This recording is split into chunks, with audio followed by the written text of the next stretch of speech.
नमस्कार दोस्तों, मैं नरेंद्र सिंह आप सभी का वैदिक क्लासेस में स्वागत करता हूं। मित्रों, आज पर्यावरण अध्ययन के विषय के क्षेत्र के अंतर्गत हम सभी लोग जैव विविधता नामक टॉपिक का अध्ययन करेंगे। अक्सर देखा गया है कि आपकी टीटी की परीक्षा, सीटीटी शिक्षक भर्ती परीक्षा या विभिन्न एक दिवसीय की परीक्षाएँ, यहाँ तक कि लोक सेवा आयोग वगैरह की जो परीक्षाएँ होती हैं उसमें भी यहाँ से अधिकांश प्रश्न देखने को मिलते हैं। तो आइए चलिए मित्रों देखते हैं कि जैव विविधता क्या है। देखते हैं कि जैव विविधता जो है ये दो शब्दों से मिलकर के बना है। दो शब्दों से मिलकर के बना है। पहला शब्द है जैव और दूसरा शब्द क्या है? विविधता। विविधता, ठीक है। जैव विविधता यानी जैव मतलब क्या होता है? जैव का मतलब होता है जीव जंतु, पेड़ पौधे, पेड़ पौधे, पेड़ पौधे और वनस्पतियाँ, वनस्पतियाँ। और विविधता का मतलब होता है भिन्नता से। कैसे होता है मित्रों? भिन्नता से। अब यहाँ पर हम देखते हैं कि जैव विविधता से तात्पर्य, ठीक, जहाँ पर जीव जंतु पेड़ पौधे और वनस्पतियों में भिन्नताएं पाई जाती हों, यानी कई प्रजातियाँ एक स्थान पर रहती हों और एक दूसरे पर आश्रित हों, ऐसा स्थान जैव विविधता के क्षेत्र के अंतर्गत आता है। यानी जैव विविधता को हम बेहतर परिभाषित भी कर सकते हैं कि किसी क्षेत्र विशेष में पाए जाने वाले, अब ये मिला करके क्या बन जाएगा कि किसी क्षेत्र विशेष में पाए जाने वाले, किसी क्षेत्र विशेष में पाए जाने वाले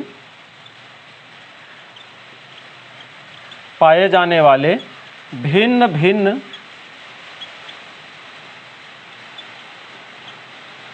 मित्रों, किसी क्षेत्र विशेष में पाए जाने वाले भिन्न भिन्न प्रकार के जीव जंतुओं, भिन्न भिन्न प्रकार के जीव जंतुओं,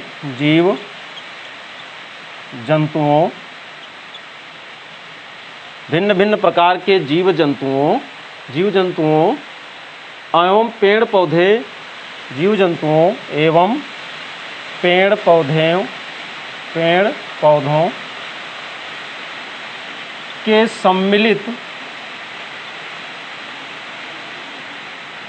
सम्मिलित रूप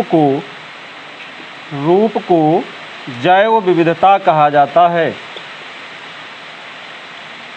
जैव विविधता कहा जाता है।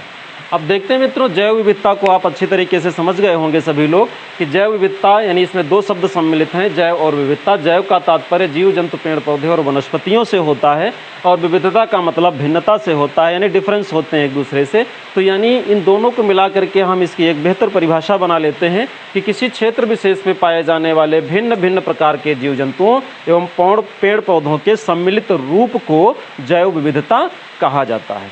अब यहाँ पर देखते हैं कि एक बहुत ही बेहतरीन प्रश्न आता है, इंपॉर्टेंट प्रश्न है, कई बार पूछा भी गया है कि जैव विविधता शब्द का प्रयोग सबसे पहले किसने किया था। बहुत ही इंपॉर्टेंट प्रश्न है मित्रों। तो हम ये देखते हैं कि जो जैव विविधता शब्द है, ये जो जैव विविधता शब्द है, इसका सबसे पहले प्रयोग किसने किया था? तो प्रयोग किया था W.C. रोजेन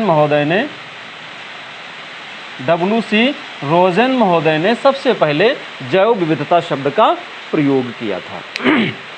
और देखते हैं मित्रों, इससे कई बार हमारी पर्यावरण की परीक्षाओं में, जिनमें पर्यावरण विषय पूछा जाता है, उसमें कई बार ये प्रश्न भी आ चुका है कि जैव विविधता दिवस कब मनाया जाता है, यानी संपूर्ण विश्व में विश्व जैव विविधता दिवस कब मनाया जाता है। तो इसके लिए ये एक डेट निश्चित है मित्रों हमारे यहाँ, ठीक है। हम जो है 22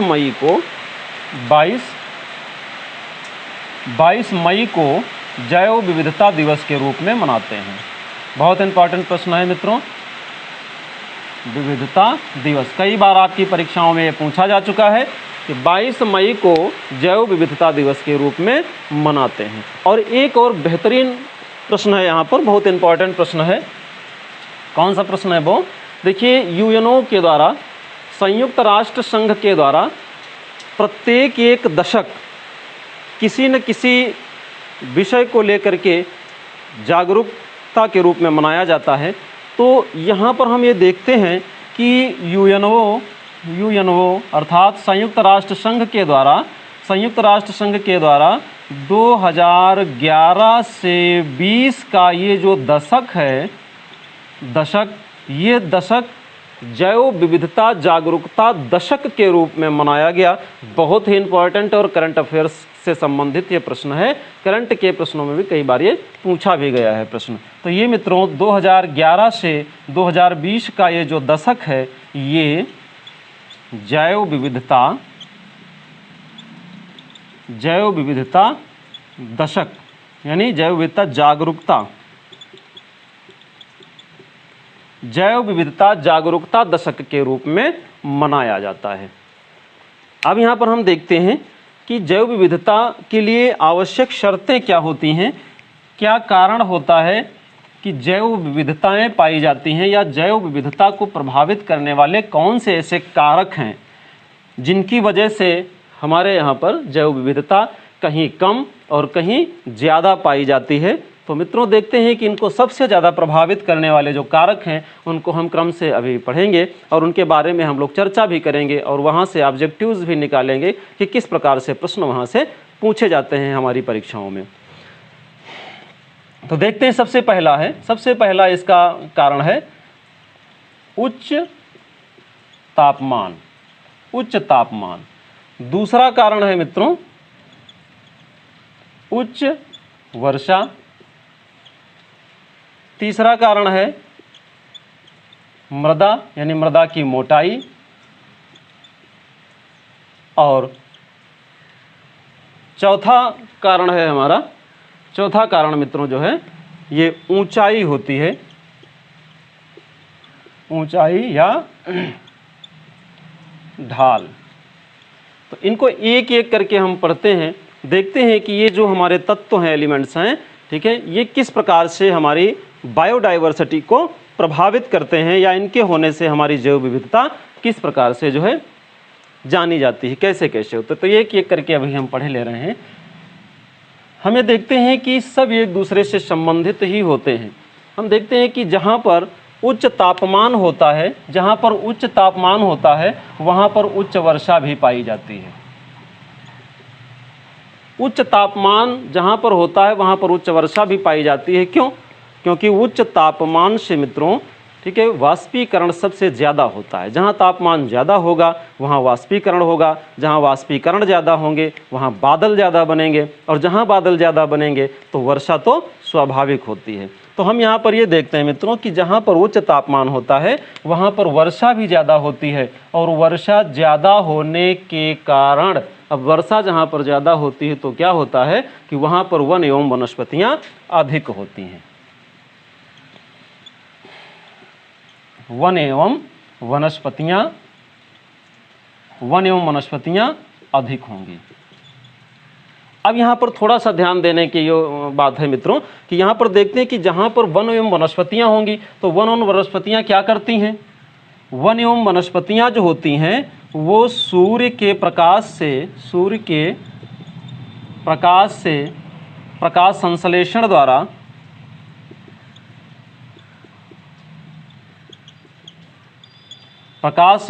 द्वारा अपना भोजन स्वयं बनाती हैं, अपना भोजन स्वयं बनाते हैं। ठीक है, तो ये प्राकृतिक स्रोत से ही अपना भोजन बना लेती हैं वन एवं वनस्पतियाँ सूर्य के प्रकाश से। इसलिए ये जो वन एवं वनस्पतियाँ हैं ये क्या हैं? ये उत्पादक हैं। ये क्या है मित्रों? ये उत्पादक हैं। अब जहाँ पर हम देखते हैं कि उत्पादक की संख्या ज़्यादा होती है तो वहीं पर उत्पादकों से जो जुड़े हुए होते हैं या जो उपभोक्ता होते हैं, जो अपना भोजन उत्पादकों पर निर्भर करते हैं, अर्थात यहाँ पर देखते हैं कि वनस्पतियाँ यहाँ ज़्यादा हैं, ये तो अपना भोजन स्वयं सूर्य के प्रकाश संश्लेषण की क्रिया से बना लेते हैं। अब क्या है कि जो अपना भोजन नहीं बना पाते और इन पेड़ पौधों और वनस्पतियों पर निर्भर होते हैं तो ये अपने भोजन की तलाश में यहीं पर आकर के रुक जाते हैं। तो इसका मतलब है कि जहाँ पर वन एवं वनस्पतियाँ ज़्यादा होंगी तो वहाँ पर जीव जंतुओं की संख्या भी अधिक होगी। तो यहाँ पर क्या हो जाएगा? अत्यधिक जीव जंतु। जब अत्यधिक जीव जंतु हैं, हम देखते हैं कि यहाँ पर अत्यधिक वनस्पतियाँ भी हैं, अत्यधिक जीव जंतु भी हैं, और जहाँ पर अत्यधिक जीव जंतु होते हैं वहीं पर क्या होती है, जैव विविधता। समझ में आ गया होगा मित्रों कि जैव विविधता क्या होती है। जैव विविधता का मतलब कि इसके जो आवश्यक तत्व होते हैं कि उच्च तापमान जहाँ पर होता है, उच्च तापमान होने से उच्च वर्षा होती है, उच्च वर्षा होने से वहाँ पर पेड़ पौधे और वनस्पतियाँ अधिक होती हैं, और पेड़ पौधे वनस्पतियाँ अधिक होने के कारण इन पर आश्रित जो जीव जंतु होते हैं उनकी भी संख्या अधिक होती है। तो यहाँ पर एक क्षेत्र विशेष में जहाँ पर पेड़ पौधे वनस्पतियाँ और जीव जंतुओं की संख्या सर्वाधिक पाई जाती है, उस क्षेत्र विशेष को हम क्या बोलते हैं, जैव विविधता। अब यहाँ पर हम देखते हैं कि इसके और कई कारण हैं जहाँ से हमारे प्रश्न बनते हैं, ऑब्जेक्टिव्स बनते हैं। देखते हैं कि हमारे यहाँ पर जैव विविधता कैसी है और कहाँ पर अधिक और कहाँ पर कम पाई जाती है, यहाँ से कई प्रश्न भी बनते हैं। तो अभी हमने देखा कि ये उच्च ताप उच्च वर्षा। अब यहाँ पर देखते हैं कि जो मृदा की मोटाई और ये ऊंचाई और ढलान है, यहाँ पर जैव विविधता कैसी होती है। तो मित्रों समझने के लिए यहाँ देखते हैं कि जैसे मान लो ये कोई पहाड़ है, ये पहाड़ है। अब इस पहाड़ पर जैसे मान लो यहाँ पर ये बादल बनते हैं, उच्च ताप के कारण यहाँ पर बादल बनते हैं, और ये बादल जो है वर्षा करते हैं। बादलों से ये जो वर्षा होती है ये है बादल, और ये वर्षा हो रही है। अब हम देखते हैं कि जब वर्षा होती है तो यहाँ पर जो है ये जो ढलान है, यहाँ पर ये मिट्टी और यहाँ पर वनस्पतियाँ हैं ये पहाड़ों पर।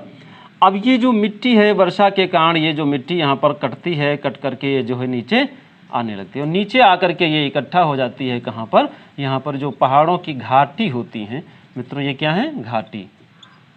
पहाड़ों की जो घाटी होती है तो ये मिट्टी कट कट करके यहाँ पर जमावड़ा इनका बन जाता है, और ये मिट्टी जो मृदा होती है ये मोटी होती है, यानी मोटी होने लगती है। जितना एक पहाड़ों से कट करके मिट्टी आएगी वो मोटी होगी।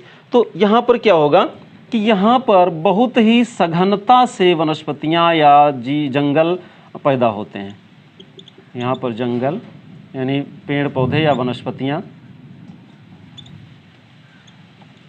तो देखा गया है कि पहाड़ों के नीचे जो घाटी होती हैं, इन घाटियों में ढलान क्षेत्र में मिट्टी कट कट करके नीचे आती है। जितना ही मिट्टी या मृदा मोटी होती रहेगी उतना ही ज़्यादा वो पेड़ पौधों के लिए अनुकूल रहेगी। तो यहाँ अक्सर देखा गया है कि यहाँ पर बहुत ही सघन मात्रा में हमारे जो वृक्ष और झाड़ियाँ पेड़ पौधे ये सब उगते हैं, और इसी वजह से यहाँ पर जीव जंतुओं की अधिकता भी अधिक होती है, और इनकी अधिकता के कारण भी जैव विविधता भी यहाँ पर अधिक पाई जाती है। हम देखते हैं कि यहाँ पर भारत में ये जो घाटी है, भारत की बात अगर करें तो भारत में आप लोगों ने नाम पढ़ा होगा शांत घाटी।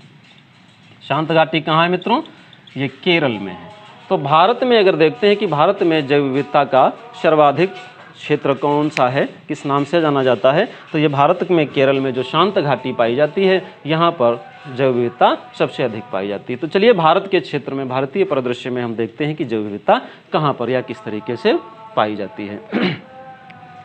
फिर मित्रों चलते हैं, देखते हैं भारत में जो है जैव विविधता वाले क्षेत्र कौन कौन से हैं। इसको थोड़ा सा हम डायग्राम में जो है बना करके समझाने का प्रयास करेंगे।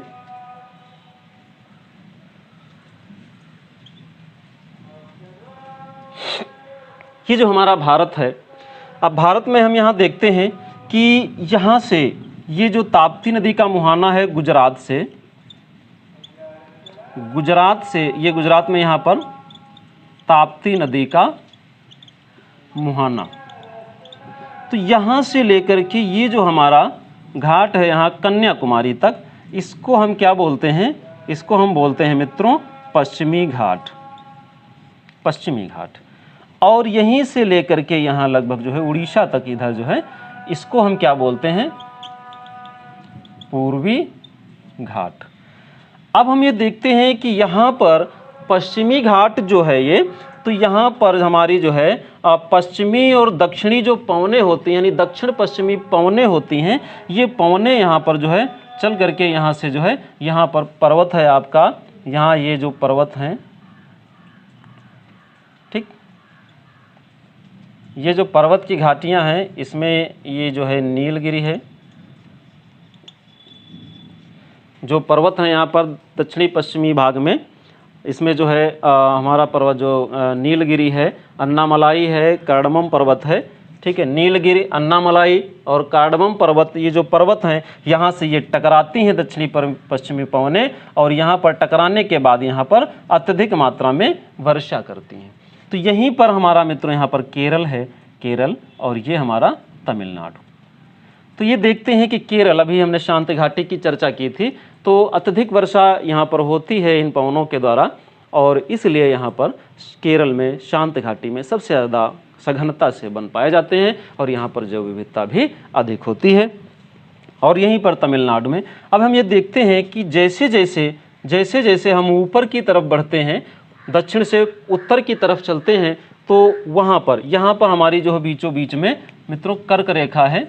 इस कर्क रेखा से नीचे हम विषुवत रेखा की तरफ जैसे बढ़ते हैं, तो विषुवत रेखा की तरफ हमारा उच्च तापमान बढ़ने लगता है, इसलिए यहाँ पर उच्च ताप की वजह से यहाँ पर उच्च वर्षा भी होती है। और यहाँ पर जो हमारा दक्षिणी हिस्सा है भारत का, ये जैव विविधता के लिए ज़्यादा जाना जाता है। और जैसे जैसे हम उत्तर की तरफ बढ़ेंगे, और सबसे उत्तरी इलाका यहाँ पर लद्दाख है, लद्दाख, तो यहाँ पर देखते हैं कि जैव विविधता सबसे कम पाई जाती है, क्योंकि वहाँ पर उच्च तापमान ना होने के कारण वर्षा भी नहीं होती है, वनों की सघनता भी नहीं है, इसलिए वहाँ पर जो है जैव विविधता सबसे कम पाई जाती है। तो मित्रों यहाँ देखते हैं कि भारत में जैव विविधता का जो क्षेत्र है वो पश्चिमी घाट, सबसे ज़्यादा जैव विविधता जो है, सबसे ज़्यादा भारत में जैव विविधता इसी पश्चिमी घाट में, केरल शांत घाटी के क्षेत्र में पाई जाती है।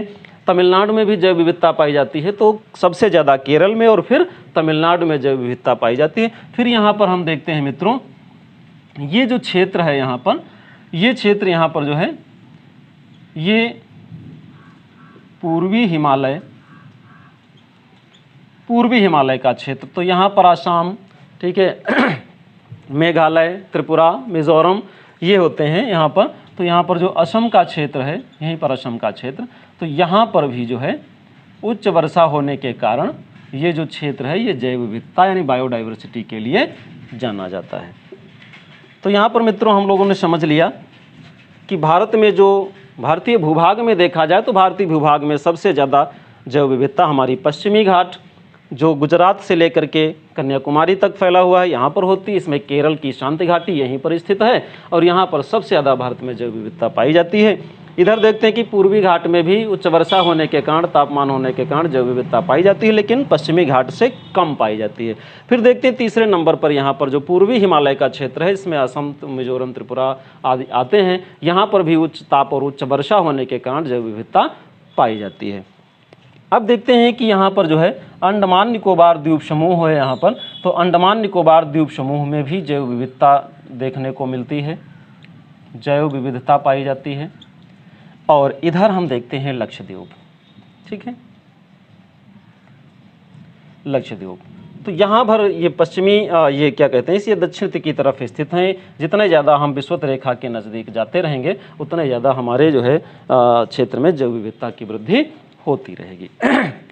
तो भारतीय परिदृश्य से मित्रों आप सभी लोग समझ गए होंगे कि जैव विविधता कहाँ पर और कैसे पाई जाती है। अब चलते हैं कि हम विश्व लेवल पर यानी पृथ्वी पर देखते हैं कि सर्वाधिक जैव विविधता वाले क्षेत्र कौन कौन से हैं। उनको भी हम एक जो है डायग्राम के माध्यम से समझते हैं कि सबसे ज़्यादा विश्व में जैव विविधता वाले क्षेत्र कहाँ पाए जाते हैं। अब ये देखते हैं कि मित्रों कि मान लो ये हमारा ग्लोब है, ये हमारी पृथ्वी है, ये पृथ्वी है, ये पृथ्वी का हमारा जो है उत्तरी हिस्सा है, इसको हम उत्तरी ध्रुव बोलते हैं। ये 90 अक्षांश पर जो है यहाँ पर दक्षिणी ध्रुव है। ये हमारी बीच में इक्वेटर यानी ये 0 अक्षांश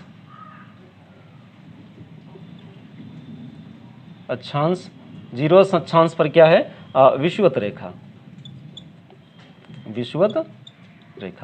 अब यहाँ पर देखते हैं कि चूंकि मित्रों विषुवत रेखा पर सूर्य हमारा जो है सीधा चमकता है, इसलिए विषुवत रेखा पर जो भी देश पड़ते हैं वो सबसे ज़्यादा गर्म होते हैं। यानी अगर देखते हैं कि तापमान सबसे ज़्यादा पृथ्वी पर कहाँ पर पाया जाता है, तो तापमान मित्रों विषुवत रेखा के ही आसपास पाया जाता है। ऊपर की तरफ चलते हैं, यहाँ पर 23.5 अंश पर जो है हमारी कर्क रेखा है, और नीचे की तरफ आते हैं वही 23.5 अंश जो है अंश पर जो है दक्षिण में क्या है, मकर रेखा है। तो मित्रों ये देखते हैं कि जो कर्क रेखा और मकर रेखा के बीच का जो हिस्सा है, इस तरीके से जैसे जैसे हम ऊपर की तरफ यहाँ से बढ़ते हैं, यहाँ से हम नीचे की तरफ यानी विषुवत रेखा की तरफ आते हैं, तो यहाँ पर तापमान में वृद्धि होती है। और जैसे जैसे हम ये विषुवत रेखा से हम उत्तरी ध्रुव की तरफ जाएं, चाहे विषुवत रेखा से हम दक्षिणी ध्रुव की तरफ आएँ, तो धीरे धीरे यहाँ पर अगर हम इधर आते हैं, तो यहाँ पर इधर आते हैं, तो यहाँ पर क्या हो जाएगा, तापमान में मित्रों कमी हो जाएगी। यहाँ पर क्या हो जाएगी, कमी हो जाएगी। अब हम जानते हैं कि जैसे जैसे तापमान में कमी होती जाएगी, वैसे वैसे वर्षा में भी कमी होगी, और वर्षा में कमी होने के कारण जैव विविधता भी, जीव जंतु पेड़ पौधे वनस्पतियाँ भी कम पाई जाएंगी, और जिसके कारण वहाँ पर जैव विविधता इतनी ज़्यादा मात्रा में नहीं देखने को मिलती है। अब यहाँ पर देखते हैं कि मित्रों जो हमारी विषुवत रेखा के जो क्षेत्र हैं, इनको भी हम थोड़ा सा पढ़ लेते हैं। अब समझ गए होंगे सभी लोग कि विषुवत रेखा के आसपास जितने भी क्षेत्र होते हैं वो उच्च तापमान वाले होते हैं, यहाँ पर उच्च वर्षा होती है, और उच्च वर्षा के कारण जैव विविधता के क्षेत्र के अंतर्गत ये सारे क्षेत्र आते हैं, क्योंकि विषुवत रेखा के आसपास ही सबसे ज़्यादा जैव विविधता पाई जाती है। अब देखते हैं कि यहाँ पर मित्रों हम चलते हैं, इधर देखते हैं कि इधर हमारा जो है ये जो हमारा दक्षिणी अमेरिका है, ठीक, जो विषुवत रेखा पर है, विषुवत रेखा काटती है दक्षिणी अमेरिका को। तो हम देखते हैं कि जो दक्षिणी अमेरिका है, तो दक्षिणी अमेरिका में ही यहाँ पर जो है एक जो है अमेजन नदी यहाँ पर है मित्रों। कौन सी नदी है, अमेजन नदी। अमेजन नदी ही अमेजन घाटी बनाती है, और यही अमेजन घाटी के आसपास का पूरा जो क्षेत्र है, ये जैव विविधता का सबसे बड़ा क्षेत्र माना जाता है। तो विषुवत रेखा पर हमने देखा कि जो दक्षिणी अमेरिका में अमेजन नदी घाटी क्षेत्र है, अमेजन नदी घाटी सर्वाधिक जैव विविधता वाला क्षेत्र जाना जाता है। फिर यहाँ पर इधर आते हैं, अफ्रीका पड़ता है। अफ्रीका में मित्रों कांगो नदी, कांगो जायरे नदी अफ्रीका की नदियाँ हैं, सभी लोग जानते होंगे अक्सर करके। तो जो कांगो नदी है, और कांगो नदी से बहुत ज़्यादा इंपॉर्टेंट प्रश्न भी पूछा जाता है, कई बार आपकी परीक्षाओं में पूछा गया है, आपको जानने की ज़रूरत भी है कि ये जो दक्षिण ये क्या नाम अफ्रीका की जो नदी कांगो नदी है, ये विषुवत रेखा को 2 बार काटती है। तो विषुवत रेखा को 2 बार काटने वाली नदी कौन सी है, कांगो नदी है। तो यही कांगो नदी के आसपास का क्षेत्र, और जायरे नदी तो कांगो जायरे बेसिन के नाम से जाना जाता है, यानी कांगो जायरे बेसिन। तो ये जो कांगो जायरे बेसिन है, ये भी जो है जैव विविधता का सर्वोच्च क्षेत्र है, यहाँ पर जैव विविधता सबसे ज़्यादा पाई जाती है। हम देखते हैं कि जो कांगो नदी का ये क्षेत्र है, ये जैव विविधता के बारे में सबसे ज़्यादा पाया जाता है, जाना जाता है। आप देखते हैं कि जो हमारा दक्षिणी एशिया है, दक्षिणी एशिया, तो दक्षिणी एशिया भी जो है, दक्षिणी एशिया का भी कुछ क्षेत्र जो है, ये हमारे भूमध्य रेखा के पास, विषुवत रेखा के पास पड़ता है। तो इनमें से जो क्षेत्र हैं, जैसे इंडोनेशिया है, इंडोनेशिया है, जकार्ता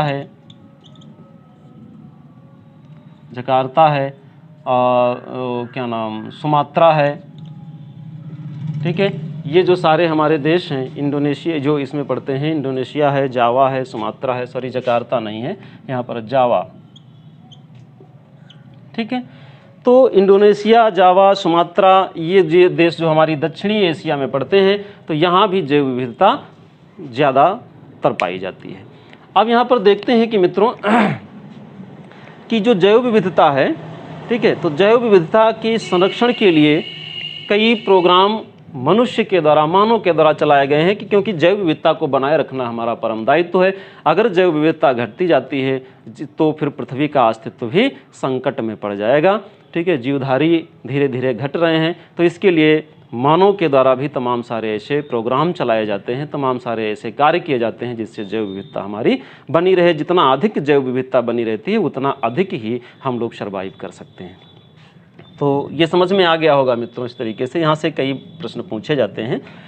तो फिर चलिए चलते हैं कि जैव विविधता को बनाए रखने के लिए हम अपने आप कौन से ऐसे प्रोग्राम करते हैं, कौन से ऐसे कार्य किए हैं। तो इसमें से जैव विविधता के संरक्षण के लिए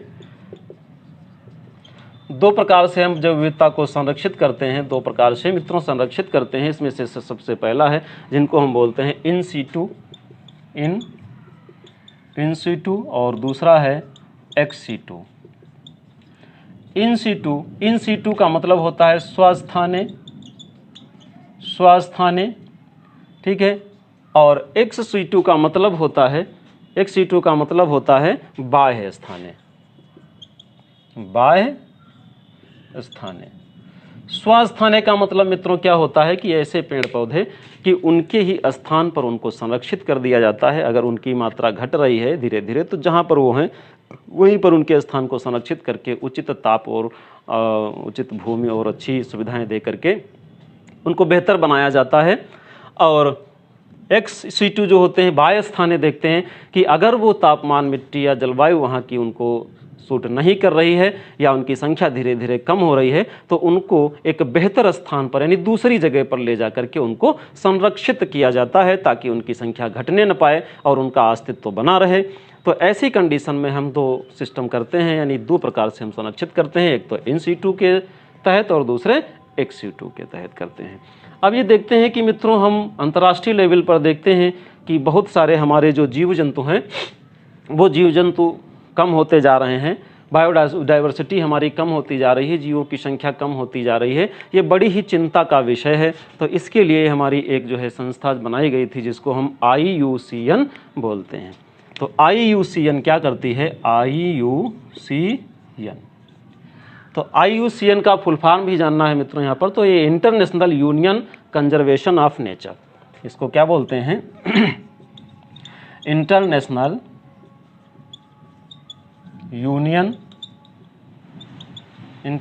यूनियन कंजर्वेशन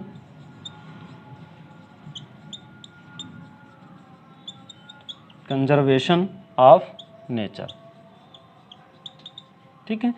तो international union conservation of nature, ठीक है। तो ये जो हमारी संस्था है, ये संस्था क्या करती है कि विश्व लेवल पर जो भी जीव जंतु होते हैं जो विलुप्त प्राय हो रहे हैं उनको चिन्हित किया जाता है। और रेड डाटा बुक जो होती है, यही संस्था जो है रेड डाटा बुक जो होती है, रेड डाटा बुक, तो रेड डाटा बुक में इनको लिस्टेड कर देती है, इनका नाम नोट करती है। और फिर ये हम देखते हैं कि इनमें उन जीव जंतुओं का नाम नोट करके और उनको संरक्षित करने का विश्व स्तर पर पूरा प्रयास किया जाता है। तो इस प्रकार से मित्रों हम सभी लोग आज जैव विविधता के टॉपिक को पढ़े। अक्सर इसमें जो बेहतरीन प्रश्न पूछे जाते हैं वो इसमें समाहित हैं। इनको आप अन्य जगह से भी पढ़ने का पूरा प्रयास करना किताबों से, और यहाँ से भी बेहतर ढंग से आप पढ़ाई कर लेना, क्योंकि यहाँ से जो भी पढ़ाया गया है अक्सर करके आपके एग्जाम्स को ध्यान में रख करके जहाँ से प्रश्न ज़्यादा पूछे गए हैं उन तथ्यों को हमने यहाँ पर सम्मिलित करने का पूरा प्रयास किया है। तो मित्रों अब ये मुझे आशा है कि आपको ये वीडियो अच्छा लगा होगा। आप सभी लोग जो है इसको लाइक करें और सब्सक्राइब करें, और जिन मित्रों को आवश्यकता हो, जो प्रतिभागी हमारे तैयारी कर रहे हों विभिन्न परीक्षाओं की, उन तक इसको शेयर करने का भी पूरा प्रयास करें। तो धन्यवाद मित्रों, आपका दिन शुभ हो, हमारी शुभकामनाएं आपके साथ में हैं। आप बने रहिए वैदिक क्लासेस के साथ में। जय हिंद।